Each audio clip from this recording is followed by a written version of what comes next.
What is now Tropical Storm Harvey is shaping up to be one of the biggest disasters the country has ever faced.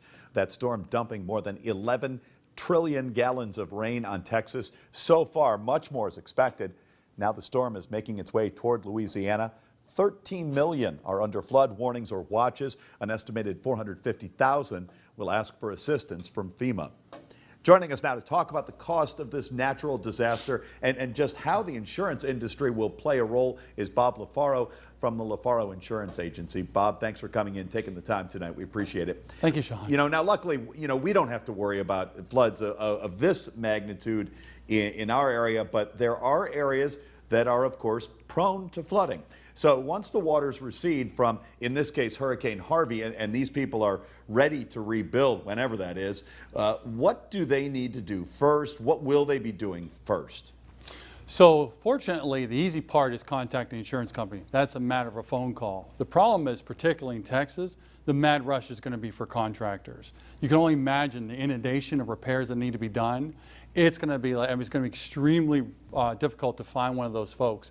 So do keep in mind contacting your insurance company, but again, start planning your strategy with having somebody do repairs as soon as that can be done as possible. That's going to be the biggest challenge. And also keep in mind with water, the goal is to get it dried out as soon as possible. The longer the water lies around, the better chance you have for mold and things of that nature. So expediency is the key, and getting contractors out there. Like again, with the insurance company, just making a phone call, getting that process moving. That's the easy part. And of course, the hard lessons in Texas right now, they're really can be applied to anyone that's suffering from flood damage. Let's talk about like the contents of your house and some important things.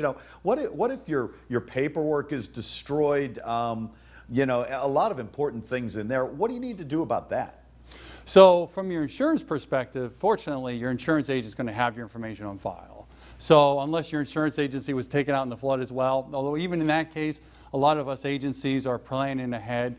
We've got our information located off premises on secure data clouds. So even if we lose an agency, we can start up as soon as we have an internet connection. So then that's a benefit of working with a local agent. You call them up, you say, I'm so-and-so.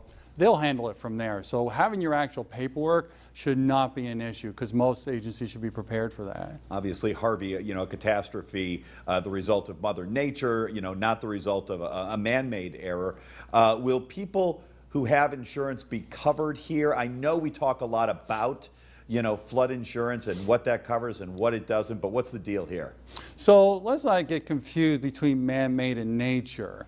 It's not so much what caused it, it's what caused the damage and where it was promulgated from. So for example, in this case, surface water. It's not a matter of issue of where the surface water came from, whether it's in that case, coming from the ocean, or if you're on a city block and the city water main breaks and it floods out the entire block of homes. That, regardless whether it's man-made or from an ocean, the fact of the matter is it's damage from surface water and it's coming in from the outside. So okay, that's really where it comes from. So the man-made versus nature is not so much the issue. It's where the source is coming from to begin with. Okay, now FEMA also providing assistance through the National Flood Insurance Program, but this program is $24 billion in the hole. So what kind of help is FEMA able to provide at this point? Yeah, so they do owe the Treasury over $24 billion. That is true. However, they're still up and running. Now, some speculate if we had another equivalent to Hurricane Sandy, would they be able to handle it? That will wait to be seen. And with this particular hurricane here, it's hitting that magnitude.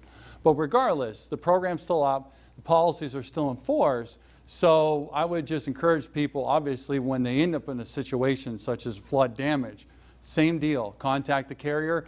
No sense causing yourself over anxiety for an issue that may not exist. Let's talk about who can and cannot be helped by FEMA. Is this for people with and without insurance? Who applies for help here and what kind of help can they expect?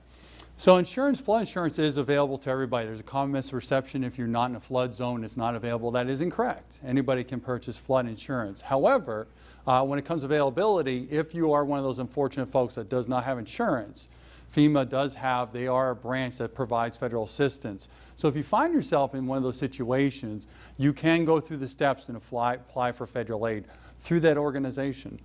Bob Lafaro from the Lafaro Insurance Agency. We appreciate it. Timely tips today. Thank you, Sean. We'll be right back.